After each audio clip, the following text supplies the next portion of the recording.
What defines a person's worth? Is it the job they hold, the clothes they wear, or the balance in their bank account? For Nathaniel Harrington, a man who could buy entire city blocks on a whim, the answer had always been success. Until one rainy night, in the forgotten corner of a city he owned, he saw a ghost from his past. A face he hadn't seen since high school, now etched with a weariness that chilled him to the bone. She was a waitress, her hands scarred by work, her dreams seemingly washed away. He was a billionaire, a titan of industry.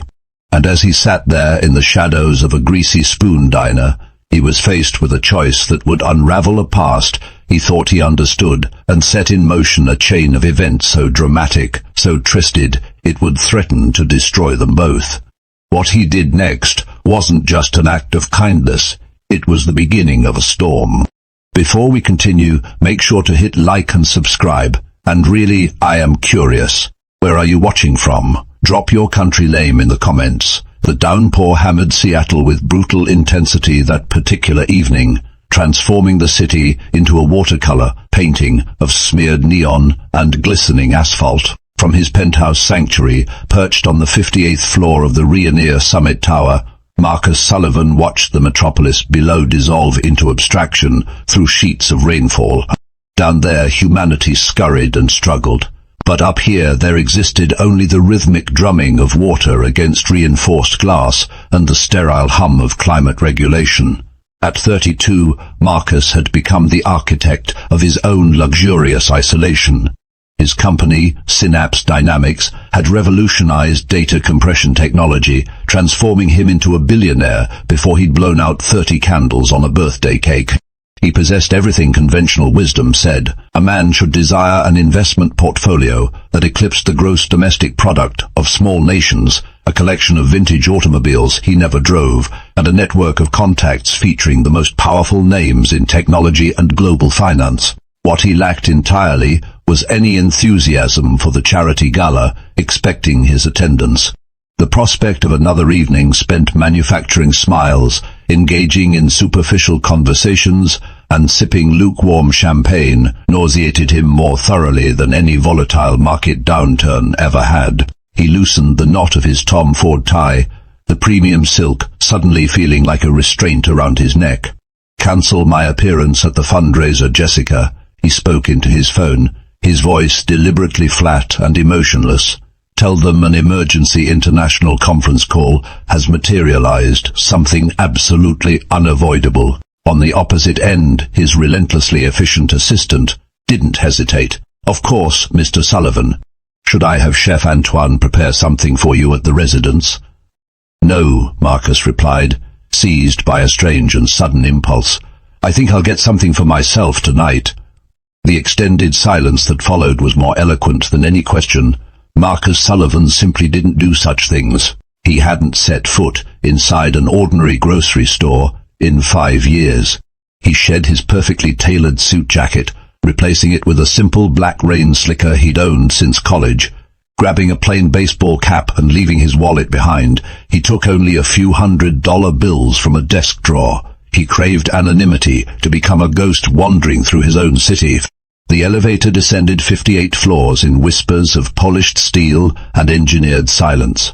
The lobby sprawled before him like a marble cathedral, decorated with aggressively ornate floral arrangements. The doorman, a dignified gentleman named George, rushed forward, wielding a comically oversized umbrella.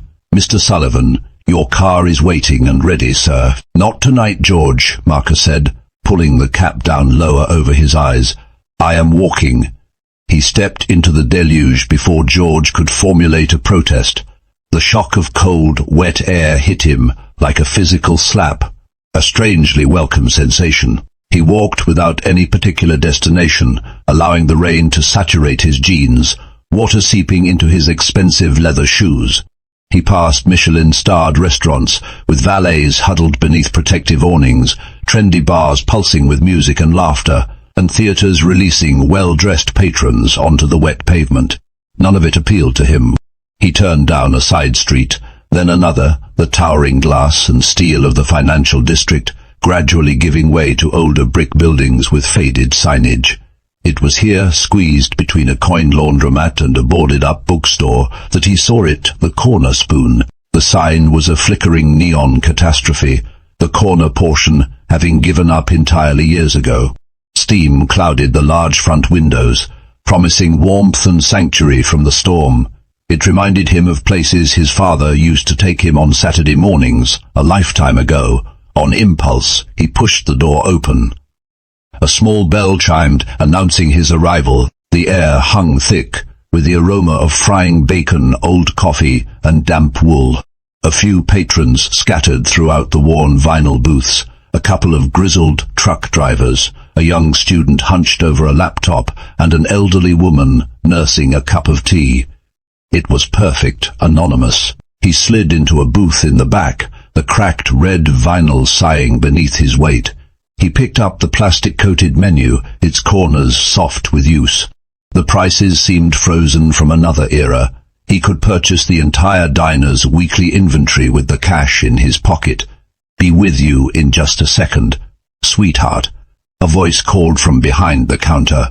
Marcus looked up and the world stopped turning. The voice belonged to a waitress who was efficiently clearing a table, her movements practiced and economical despite the obvious exhaustion evident in her posture. She wore a simple, slightly oversized black polo shirt with the diner's logo embroidered on it, and her honey-blonde hair was pulled back in a messy but functional ponytail. Strands had escaped, clinging to her temples and the nape of her neck, but it was her face that made his breath catch in his throat. He would know that face anywhere. It was thinner now, the cheekbones more pronounced, and there were faint lines of worry etched around her eyes that hadn't been there before. But the eyes themselves, a startling shade of green, were identical.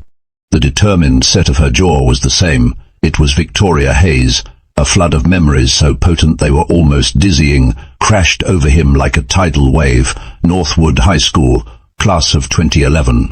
Victoria Hayes wasn't just some random girl from his past. She had been his benchmark, his rival, his equal and opposite force. In AP Physics, they'd battled for the top grade week after week. In debate club, they'd been formidable partners and even fiercer opponents. She was brilliant, with a razor-sharp wit and an artistic soul that seemed at odds with her analytical mind. While he was a math and science prodigy, she was a true polymath, acing calculus while sketching masterpieces in the margins of her notebooks. He remembered her dreams so vividly. She was going to attend the Rhode Island School of Design, become a world-renowned painter or a graphic designer who would revolutionize advertising. She spoke of art with a passion that both intimidated and fascinated him. There had been an unspoken current between them, a magnetic pull of two minds operating on a similar wavelength. He'd even, in a moment of uncharacteristic boldness, almost asked her to senior prom, but he'd chickened out, intimidated by her fire, and the moment passed, lost forever to teenage cowardice. And now here she was, in a greasy spoon diner, her hands, which he remembered holding fine-tipped charcoals and delicate paintbrushes, now gripping dirty plates and coffee pots. The artist who was supposed to conquer the world was asking a trucker if he wanted a coffee refill. She turned, her eyes scanning the room, and for a terrifying second they met his. He quickly looked down at his menu, his heart pounding like a drum in his chest. Did she recognize him? He risked a glance up. No, her gaze had already moved on, her expression a mask of professional neutrality. Of course she didn't recognize him. He was just another customer, a shadow in a dark booth. The awkward, lanky tech geek from high school was gone, replaced by a man forged in boardrooms and billion-dollar deals. He looked different. He was different. She approached his table, a small notepad in her hand. "Sorry about the wait. What can I get for you?" she asked, her voice tired but genuinely kind. Up close, he could see the reality of her situation more clearly. The faint smudges of dark circles under her eyes, the small pale scar on her forearm, probably from a burn from the grill. Her fingernails were clean but cut short, practical, a wave of something he couldn't name. Anger, pity, profound sadness washed over him. This was wrong. This was a cosmic injustice. "Coffee," he managed to say, his voice rougher than he intended. Black, coming right up, she said, scribbling it down without looking at him again before turning on her heel and heading back to the counter. He watched her go, his mind a maelstrom of questions. What happened? What happened to Rise? What happened to the fire, the dreams, the unstoppable force that was Victoria Hayes? He stayed for over an hour, nursing the same cup of bitter coffee. He watched her. He saw the way she gave the elderly woman a free slice of pie, whispering, "Don't you worry about it, Martha." He saw the way her smile, though tired, was genuine when she bantered with the truckers, and he saw something else. The manager, a portly man with a sweaty brow and a name tag that read Peterson, came out from the back office. He cornered Victoria near the coffee machines, his proximity just a little too close for comfort. Marcus couldn't hear what was being said, but he could read the body language. Peterson's smug leer, the way his eyes roamed over her. Victoria's subtle but firm lean away, her jaw tightening, her face becoming a stony mask. She said something short and clipped, then brushed past him to grab a fresh pot of coffee. Peterson watched her walk away, a nasty smirk on his face, rage cold and pure, unlike any he'd felt in a corporate takeover, pulsed through Marcus's veins. The sight of that man disrespecting her, of Victoria having to endure that indignity just to earn a living, was more than he could bear. This was not a situation for a simple handout. Throwing money at this would be an insult to the proud girl he remembered. It wouldn't fix the root problem, and it wouldn't restore her dignity. No, this required something else, a plan. When Victoria brought the check, he placed $200 bills on the table. It was far too much, but it was all he had on him. She saw the money, and her eyes widened slightly. "Sir, I can't break this. I don't have." "It is not for you to break," he said, keeping his voice low and his face angled down. "It is for you and for Martha's pie." Before she could protest, he slid out of the booth and walked towards the door, his cap pulled low. "Sir, wait," she called after him. He didn't turn around. He pushed the door open and stepped back into the relentless Seattle rain, the diner's bell chiming his departure. He wasn't just a ghost anymore. He was a man with a mission. The puzzle of Victoria Hayes's fallen star was one he was going to solve. And as for Mr. Peterson, Marcus made a quiet, chilling promise to himself. The man's day of reckoning was coming. Sleep proved impossible for Marcus Sullivan that night. The sterile silence of his penthouse felt oppressive, the panoramic view of the city lights somehow mocking him. The image of Victoria's tired face was seared into his mind, a stark contrast to the vibrant, ambitious girl he remembered. The girl who had once, during a particularly heated debate about astrophysics, called him a beautiful but soulless calculator. He'd been offended at the time, but now, surrounded by his beautiful soulless possessions, the insult felt more like prophecy. By 5 in the morning, he was in his home office, the city still cloaked in darkness. He wasn't a man who left things to chance. He hadn't built synapse dynamics on impulse. He'd built it on data, on understanding every variable. He needed to understand Victoria's story, all of it. He made a call to a number not listed in any directory. "Arthur, it is Marcus." Arthur Gable was a man who moved in the shadows. Officially a risk management consultant, he was in reality the most discreet and effective private investigator on the West Coast. He had handled sensitive corporate espionage cases and delicate personal matters for Marcus for years, always with surgical precision and absolute confidentiality. "Marcus, it is early even for you." Arthur's gravelly voice came through the encrypted line. "Let me guess, a hostile takeover attempt from a rival in Shanghai." "Something more important," Marcus said, his tone leaving no room for argument. "I need a full, comprehensive, and utterly discreet background file on an individual. Victoria Hayes, Hayes, approximately 32 years old, graduated Northwood High Class of 2011. Last known employment, a waitress at the Corner Spoon Diner on Pike Street." There was a pause.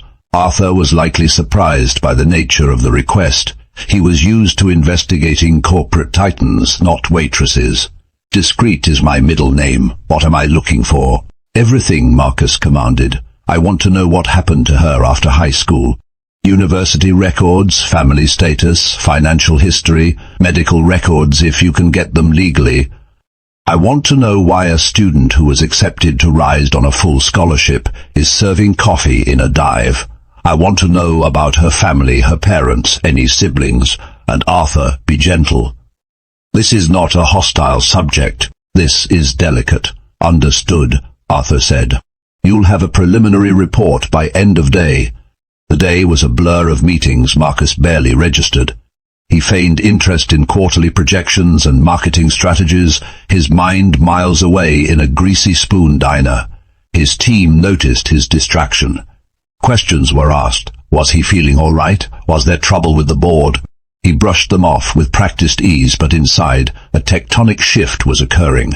For the first time in a decade, something mattered more than synapse dynamics. True to his word, at precisely 5 p.m., a secure file appeared in Marcus's private inbox. The subject line was simple: Report, Vive, Hayes. Marcus dismissed his last meeting and locked his office door. He poured himself a glass of water, his hand not quite steady, and opened the file.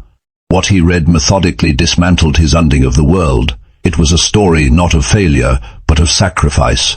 The report began as he expected. Victoria had indeed been accepted to the Rhode Island School of Design with a prestigious academic and art scholarship. Her portfolio was described in the admissions notes as prodigious and singularly brilliant. She had attended for 1 semester. Her grades were immaculate. Then the story turned. In the middle of her 2nd semester, her father, David Hayes, a mild-mannered architect, had been diagnosed with Charcot-Marie tooth disease, a rare degenerative nerve disorder. It was aggressive. Within months, he was unable to work. The family's health insurance, as standard policy, had a laughably low lifetime cap for such chronic conditions. The costs were astronomical: specialist visits, physical therapy, experimental treatments. They drained the family's savings, then their retirement funds, then the equity in their home. Victoria had tried to stay at RISD, taking on part-time jobs, but the distance and the mounting stress were too much. The report included a copy of her withdrawal letter to the university. It was brief, formal, and heartbreaking in its simplicity. Due to a severe family medical emergency, I am forced to withdraw my attendance indefinitely. She had come home to Seattle to become a caregiver. She had a younger brother, Ryan, who was in high school at the time. Victoria had taken on the burden of the entire family. The report detailed a string of jobs: barista, retail clerk, and finally the 2 jobs she was currently working: mornings at a dry cleaner and nights at the corner spoon. She worked nearly 80 hours a week. Their family home had been sold. They now lived in a small rented apartment in a less than savory part of town. Every dollar she earned went towards her father's care and Ryan's education. The report noted that Ryan had just recently graduated from the University of Washington with a degree in computer science, debt-free, thanks to his sister. She had sacrificed her future for his. Tears pricked at Marcus's eyes, hot, angry tears at the sheer crushing injustice of it all. The world had taken the most vibrant person he had ever known and tried to grind her into dust. But she hadn't broken. She had bent. She had sacrificed, but she had not broken. She had shielded her family with her own body, taking every blow. The report also contained a section on the manager, Gregory Peterson. It was ugly. A string of complaints from former female employees, all settled quietly by the diner's owner to avoid trouble. Harassment, wage theft, verbal abuse.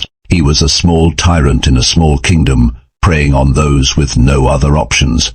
Marcus closed the file, a cold, hard resolve solidifying in his chest. His initial plan had been to help her. Now his plan was to restore her. He needed to give her back the life that had been stolen from her. But how? A direct cash infusion was still off the table. He knew the Victoria from high school would have been mortified. The woman she was now, forged in the crucible of hardship and sacrifice, would be downright insulted. Pride was likely the only thing she had left, and he wouldn't be the one to take it from her. He paced his office, the city lights beginning to glitter outside. He needed to offer her not a handout, but a hand up, an opportunity so perfectly tailored to her, so undeniably legitimate that her pride would allow her to accept it. He thought back to her art, the sketches she used to make. They were more than just pretty pictures. They were designs, concepts. She had a unique ability to visualize abstract ideas. She didn't just draw people, she drew emotions, systems, ideas. An idea sparked. It was audacious, unconventional, but it just might work. Synapse Dynamics had a philanthropic arm, the Synapse Foundation, which he'd funded but largely ignored. It supported STEM education and tech startups in underserved communities. It was worthy, but it lacked a soul. It had no visual identity, no brand, no story. It was, much like him, a beautiful but soulless calculator. He picked up his phone and called the director of the foundation, a sharp woman named Dr. Alani Reyes. Dr. Reyes, Marcus Sullivan, I am restructuring the foundation's public outreach. We're launching a new initiative focused on the intersection of art and technology. I want a complete visual rebranding. New logo, new design language, new narrative. I am creating a new position to lead it, lead concept artist and brand strategist. That is sudden, Mr. Sullivan, Dr. Reyes said, clearly taken aback. Do you have a candidate in mind? We'd normally go through a lengthy search process with a top agency. I have the only candidate in mind, Marcus said firmly. I've discovered an artist, an independent. Her early work showed incredible promise, and I believe her unique life experience will give the foundation the authenticity it has been lacking. Her name is Victoria Hayes. I want you to prepare an offer, a generous one. 6-figure salary, full executive benefits package, including our top-tier family medical plan, relocation assistance, signing bonus, the works. Sullivan, with all due respect, to offer that package to an unknown. She is not an unknown to me, Marcus cut in, his voice leaving no room for negotiation. This is not a debate. Find any old online portfolios of hers you can. Geocities, MySpace, whatever you can dig up from a decade ago. Use that as the official discovery. Pretense I will handle the initial approach myself. Just have the offer letter ready to go by tomorrow morning. He hung up the phone. The plan was in motion. He would approach her not as Marcus Sullivan, the billionaire ghost from her past, but as Marcus Sullivan, the CEO of Synapse Dynamics, who had, by a stroke of luck, stumbled upon her forgotten talent. It was a lie, a carefully constructed fiction, but it was a lie in the service of a greater truth, restoring a brilliant artist to her rightful place. And as for Mr. Peterson, Marcus made one more call. This one was to his chief legal counsel. David, he said, his voice dropping to an icy calm, I want you to look into the owner of a diner called the Corner Spoon. Find every health code violation, every labor law infringement, every skeleton in his closet.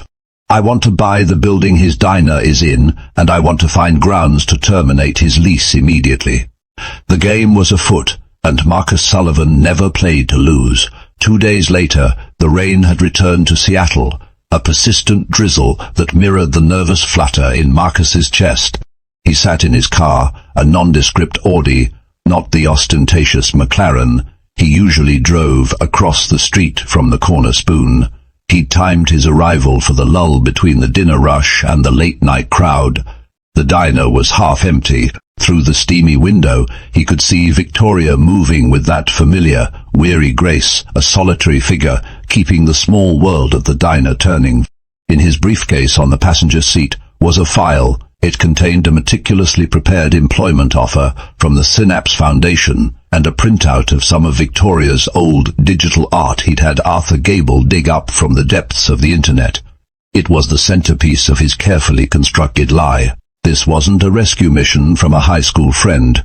It was a professional recruitment. That is what he had to keep telling himself. Taking a deep breath, he got out of the car and crossed the street, the cold mist clinging to his jacket. The bell above the door chimed, the sound now freighted with significance. Victoria was wiping down the counter, her back to him. She didn't turn around. Find a seat anywhere. I'll be right with you. Actually, Marcus said, his voice steadier than he felt, I was hoping to speak with you specifically, Miss Hayes.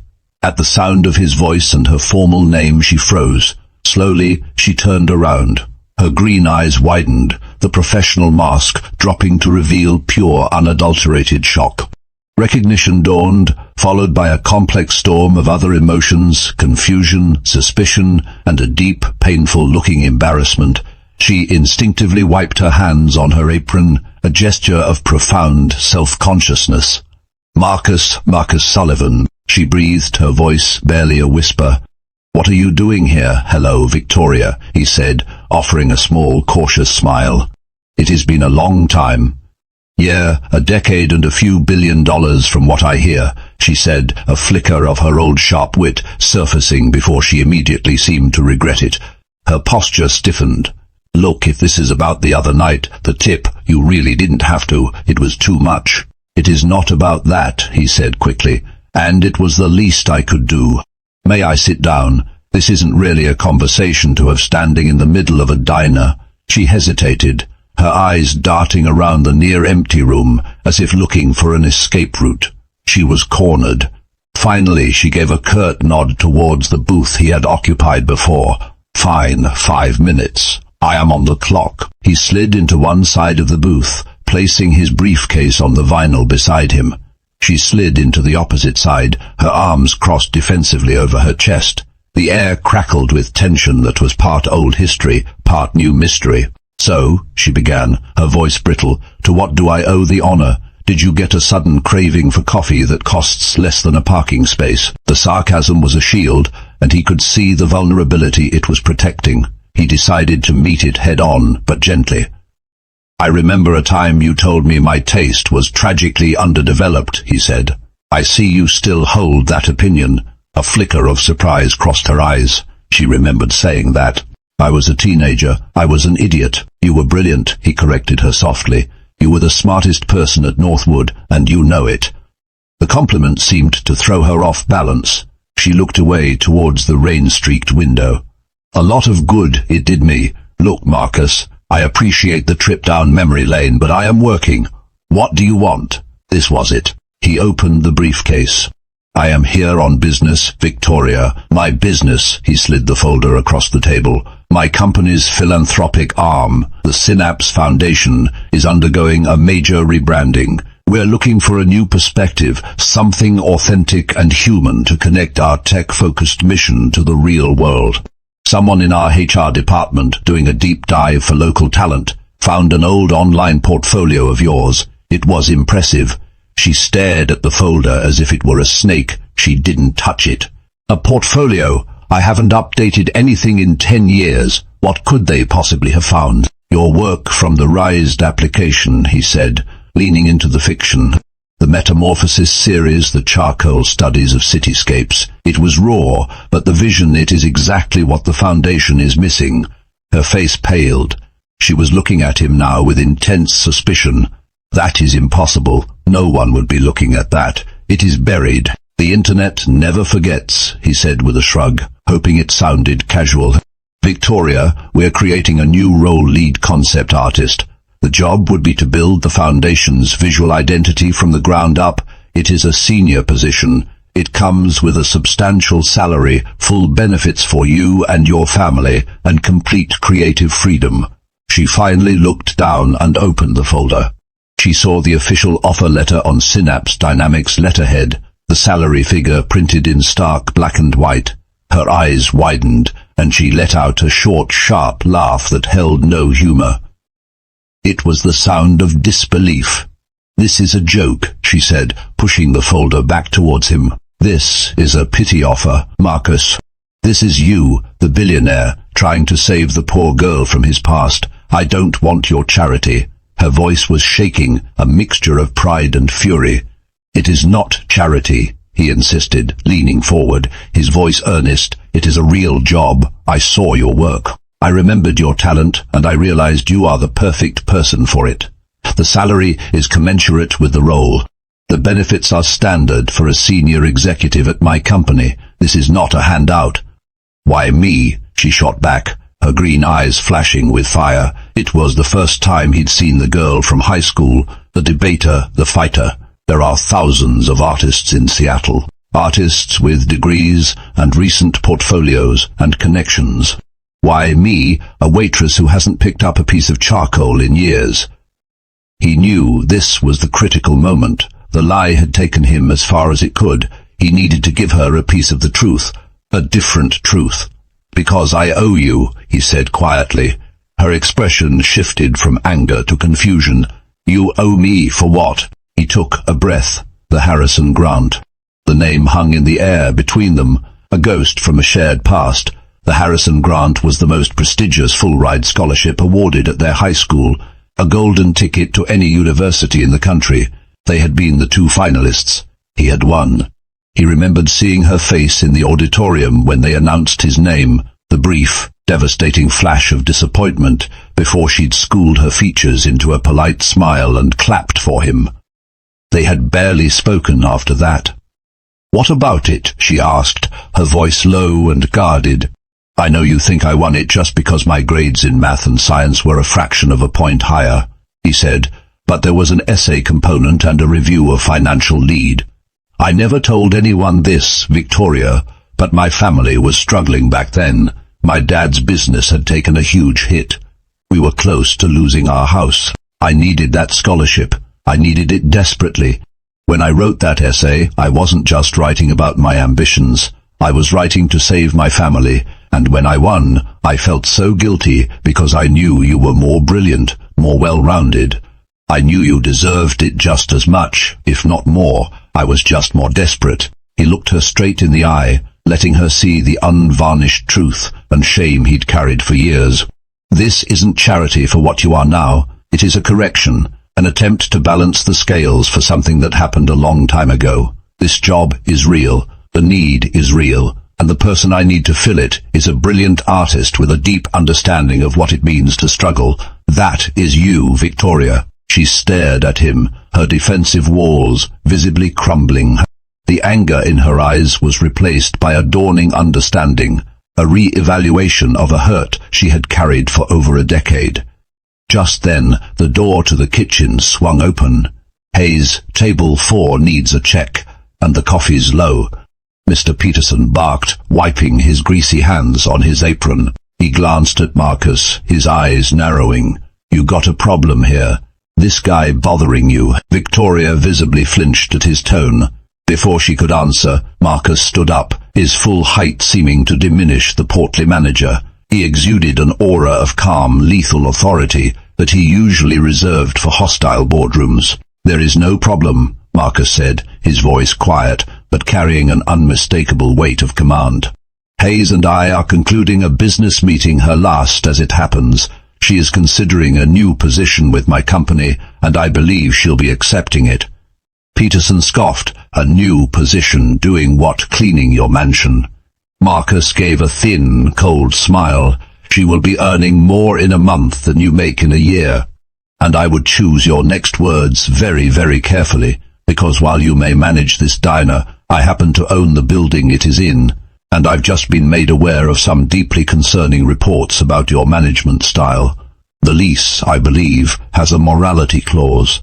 Peterson's face went from ruddy to ghostly white. He looked from Marcus's expensive watch to his immaculately tailored jacket, the reality of who he was talking to finally dawning on him. He opened his mouth, then closed it, sputtering like a fish out of water. Marcus turned his back on the manager, his attention returning fully to Victoria. She was looking at him with wide, astonished eyes. He had not only offered her a lifeline, he had slain a dragon for her right there, in the middle of her weary kingdom.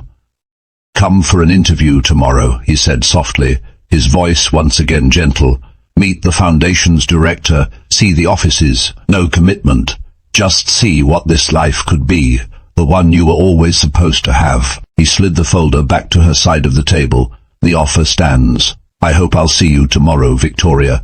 He turned and walked out of the diner, leaving Victoria Hayes sitting in the booth, the offer letter in her hands, her world irrevocably and terrifyingly changed. In front of her was not a charity case, but a choice. A door to a past she thought was dead, and a future she had never dared to dream of. The Synapse Dynamics headquarters was not a building. It was a statement, a gleaming shard of glass and steel that pierced the Seattle skyline, a monument to ambition and success.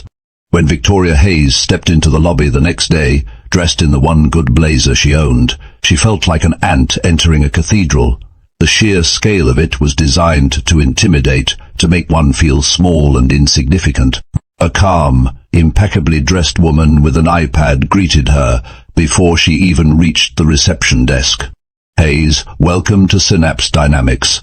Mr. Sullivan is expecting you. Dr. Reyes will meet you on the 48th floor." The elevator ride was silent and impossibly fast, her ears popping as she ascended. The 48th floor was the home of the Synapse Foundation. Unlike the cold corporate lobby, this space was different.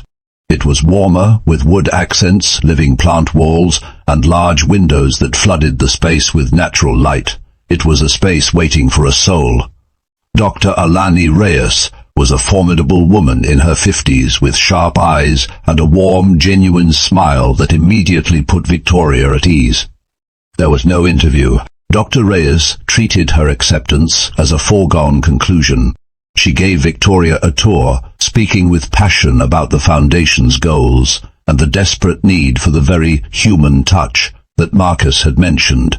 Marcus, Mr. Sullivan, has an uncanny ability to see potential others miss, Dr. Reyes said, as they stood before a blank white wall in what would be Victoria's office. He was very clear. "You have the vision for this. This space, this entire brand, it is a blank canvas, your canvas."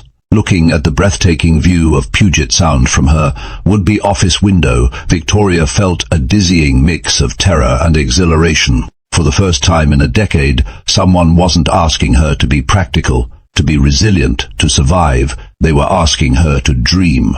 She took the job. The scene at the corner spoon when she quit was more satisfying than she could have imagined. She didn't yell or make a scene.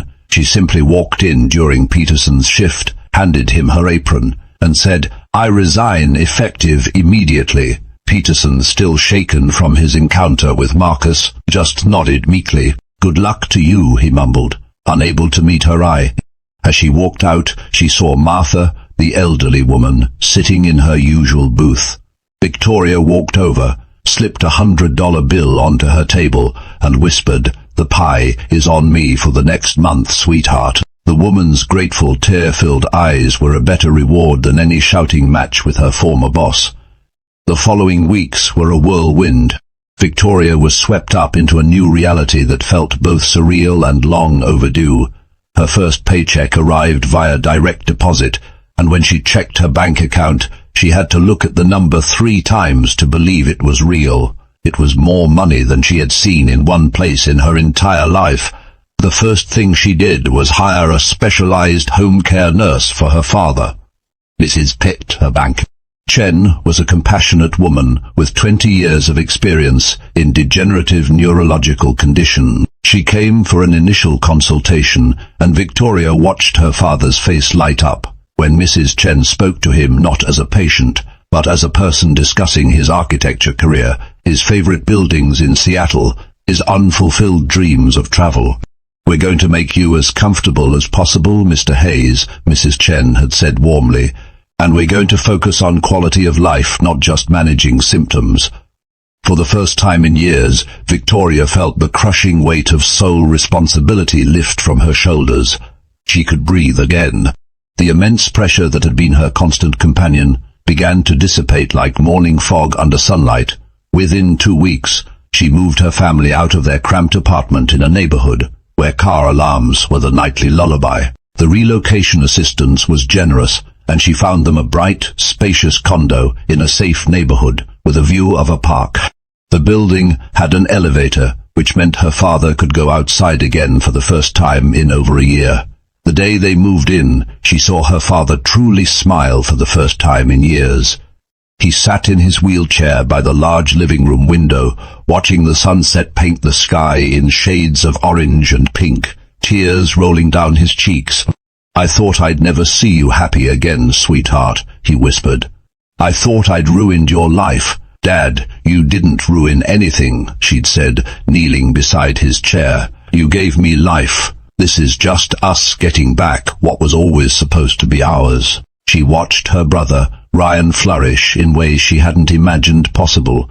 The guilt he'd carried, the knowledge that his sister had sacrificed everything so he could finish college, had weighed on him like chains. Now, seeing her thriving, seeing their father receiving proper care, Ryan transformed. He started going to tech meetups again, networking, dreaming about startup ideas. The young man who had graduated with honors but seemed afraid to aim high was suddenly reaching for the stars. At work, she was reborn.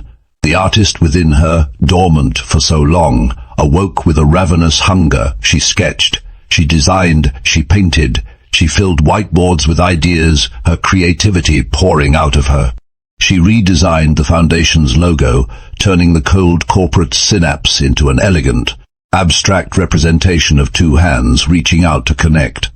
It was brilliant, and Marcus, upon seeing it, had simply said, "I knew it. I knew you still had it in you." Her relationship with Marcus settled into a comfortable professional rhythm, though the air between them was always charged with an unspoken electricity. They had lunch together in the executive canteen, talking about art, technology, and everything in between. He was no longer the awkward boy from high school or the intimidating billionaire. He was just Marcus, a man who was surprisingly lonely, incredibly brilliant, and who looked at her with a respect and admiration that made her feel seen in a way she hadn't felt in a lifetime. A fragile, tentative romance began to bloom, slow and careful, built on a foundation of shared history and newfound trust. But in the world of giants, the ground is never stable for long, and Marcus Sullivan had enemies. The most dangerous among them was Damien Croft, the ruthless CEO of a rival tech conglomerate, Arian Systems. Croft was a corporate predator who viewed business not as competition, but as war. He had been trying for years to crack Synapse's proprietary compression algorithms with no success. Seeing Synapse flourish now with a lauded and rapidly growing philanthropic arm was salt in his wound. He watched Marcus's every move, looking for a weakness, a crack in the armor. And then he found Victoria. Through his own network of corporate spies, Croft learned of the Foundation's new lead concept artist. He learned of her past, her sudden hiring, her close relationship with Marcus. To a man like Croft, a story of redemption looked like a vulnerability. A woman plucked from obscurity and given everything was a woman who could be leveraged. The attack came not with a bang, but with a seductive whisper. On an afternoon, Victoria received an email. It wasn't to her Synapse address, but to her old personal one. It was from the Vanguard Contemporary Art Gallery, a name she'd never heard of. They claimed to be a new exclusive gallery in New York, and they had, through an anonymous art scout, been shown her old RISD portfolio. They were utterly captivated. They wanted to offer her a solo exhibition. It was her oldest, most deeply buried dream, handed to her on a silver platter. Her heart hammered in her chest. A solo show in New York. She was cautious. She mentioned it to Marcus over coffee. "It is probably nothing," she said, trying to downplay her excitement. "It seems too good to be true." Marcus, blinded by his happiness for her, encouraged her. "Victoria, it is not too good to be true. Your work is incredible. Of course galleries will be interested. We can have our legal team look over any contracts. You should absolutely pursue this." His faith in her was so absolute it overrode her own skepticism. She began a correspondence with a curator from the gallery named Sebastian. He was charming, knowledgeable, and effusive in his praise. They spoke on the phone, and he described the gallery space, the potential buyers, the media attention. It was everything she had ever wanted. The trap was laid with exquisite care. To finalize the exhibition catalogue, Sebastian wrote in an email, "Our design team needs your full high-resolution portfolio. I know most of it is old, but we want to show the full arc of your journey. I've attached a link to our secure gallery server. Just create a folder with your name and upload the files directly from your computer. It is encrypted end-to-end for your protection." Victoria, dizzy with excitement, saw nothing wrong. It was a standard request, That evening, working late in her beautiful office at Synapse, she clicked the link. A professional-looking login portal appeared. It looked legitimate. She logged in and began uploading her art files, old sketches, Rhode Island SD projects, and even some of the new concepts she was working on for the foundation. The upload was slow, taking nearly an hour. When it was done, she logged out, sent Sebastian a quick email, and went home, her mind filled with visions of her paintings hanging on a pristine white wall in a New York gallery. She had no idea what she had just done. The secure server was a Trojan horse of the highest sophistication. The link hadn't just allowed her to upload files. It had downloaded a silent, invisible program onto her computer. A program that, once the connection was severed, began to crawl through the Synapse network using her top-level security credentials. It moved like a ghost through firewalls and security protocols, heading for one target, the source code for Marcus's revolutionary data compression algorithm, the crown jewels of Synapse Dynamics. The breach was detected at 3:17 a.m. by an automated security demon Marcus himself had designed. Alarms, silent and digital, blared across the network. Marcus was woken by a call from his head of cybersecurity. "We have a breach, Marcus. A massive one. It is an inside job." Marcus was in the office in 15 minutes, his heart a cold stone in his chest. In the sterile, blue-lit security center, the evidence was laid out on a giant screen, a digital trail of breadcrumbs. The breach originated from a workstation on the 48th floor, the security chief said, his face grim. The data was exfiltrated to an untraceable server in Eastern Europe. The user credentials there from a senior executive in the foundation. He typed a command and a name appeared on the screen, Victoria Hayes. Marcus stared at the name, his world tilting on its axis. Number, it was impossible. It was a mistake, a frame job. It had to be. Check her logs, check her computer activity, Marcus ordered, his voice strained. They did, and the evidence was damning. The login to the unknown server, the massive data transfer that coincided exactly with the time of the breach. The origin point was, without a shadow of a doubt, her computer, using her credentials to the system. And to anyone looking at it, it was an open and shut case of corporate espionage. The company's protocol for a breach of this magnitude was brutal and immediate. Termination, legal action, federal involvement. His board of directors, when they were notified, would be screaming for her head on a platter. Marcus stood in the silent security center, the glowing screens reflecting in his horrified eyes. He was standing at a precipice. On one side was Synapse Dynamics, the empire he had built from nothing, his life's work now critically wounded. On the other side was Victoria, the woman he had pulled from the ashes, the woman he was falling in love with, the woman who, according to every piece of evidence, had just betrayed him in the most devastating way imaginable. His heart told him she was innocent, but the data, his God, his language, the foundation of his entire world, told him she was a traitor. And he had to make a choice. Marcus stood in the cold, blue-lit security center, the data screaming Victoria's guilt. Every protocol demanded he cut her out, notify the authorities, and treat her as a hostile agent. The board was already demanding action, but Marcus's mind replayed her face, the weary kindness in the diner, the resurrected hope in her new office. The data was absolute, but his intuition was a powerful dissenting voice. He made his choice. "Lock down the network," Marcus commanded, his voice dangerously calm. "This investigation stays in-house for 24 hours under my personal authority. No one escalates, understood?" The security chief simply nodded.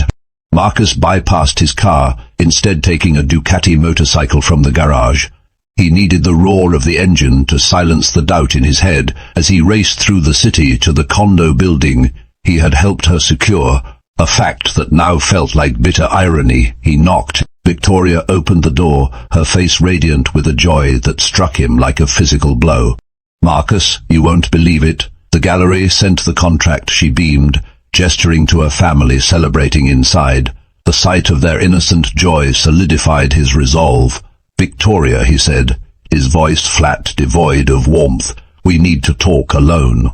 On the balcony, the festive sounds from inside faded. "Marcus, what is it?" she asked, her smile faltering.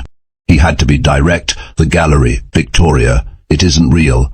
At 9:15 p.m. last night, as you uploaded your portfolio, a Trojan horse on their server stole the source code for our core algorithm. My entire company was compromised, and your digital signature is on every part of it." The color drained from her face as the words connected, her dream curdling into a nightmare. "What? No," she stammered, stumbling back against the railing. The realization hit her with full force. "It was a lie," she whispered, her eyes wide with horror. The gallery, none of it was real. Her devastation was absolute. It was not the face of a person caught, but of a soul shattered by the knowledge that her own dream had been weaponized against the man who gave it back to her. "Oh God, Marcus, what have I done?" she sobbed.